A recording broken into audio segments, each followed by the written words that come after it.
এই গরমে অস্বস্তিতে নেই এমন মানুষ খুঁজে পাওয়া দুষ্কর। বাইরে যারা কাজ করেন তাদের শারীরিক অবস্থা দুর্বিষহ, এমনকি ঘরে যারা থাকেন তাদের অবস্থাও হয় যদি অতিরিক্ত লোডশেডিং থাকে। এই গরম আবহাওয়ায় স্বাস্থ্যগত সমস্যা ও ঝুঁকির অন্যতম নাম হিটস্ট্রোক।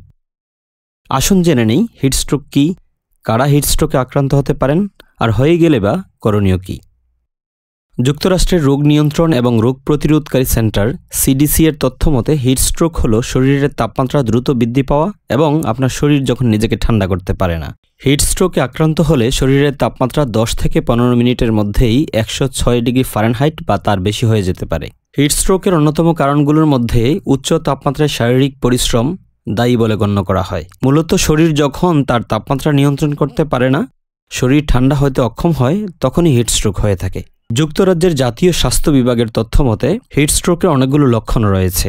তার মধ্যে তীব্র মাথা ব্যথা, প্রচণ্ড তৃষ্ণা পাওয়া, প্রচণ্ড পানিশূন্যতা দেখা দেওয়া, দ্রুত হৃদস্পন্দন, বমি বমি ভাব হওয়া, কথা জড়িয়ে যাওয়া, অজ্ঞান হয়ে পড়া, ঘাম না হওয়া ইত্যাদি উল্লেখযোগ্য।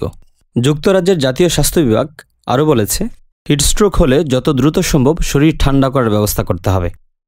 বাতাস দেওয়া যেতে পারে, শরীর থেকে অতিরিক্ত কাপড় বা ভারী কাপড় খুলে ফেলতে হবে, ঠান্ডা স্থানে নিয়ে যেতে হবে, ঠান্ডা পানি বা পানিশূন্যতা দূর করে এমন খাবার খাওয়াতে হবে। ঠান্ডা পানিতে শরীর ভেজানো যেতে পারে, তবে 30 মিনিটের মধ্যে যদি শারীরিক অবস্থার উন্নতি না হয় দ্রুত চিকিৎসকের কাছে নিয়ে যেতে হবে। হিটস্ট্রোক প্রতিরোধে করণীয় কিছু কাজ: হালকা রঙের ঢিলেঢালা পোশাক পরা, বেশি পরিমাণে ঠান্ডা পানি পান করা, দিনের বেলায় 11টা থেকে 3টার মধ্যে সূর্যের তাপমাত্রায় সরাসরি এড়িয়ে চলা, অতিরিক্ত অ্যালকোহল পান বা অতিরিক্ত কঠিন পরিশ্রম থেকে নিজেকে বিরত রাখা।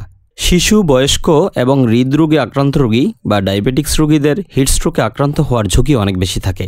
তাই সবাই সাবধানে থাকুন, ভালো থাকুন।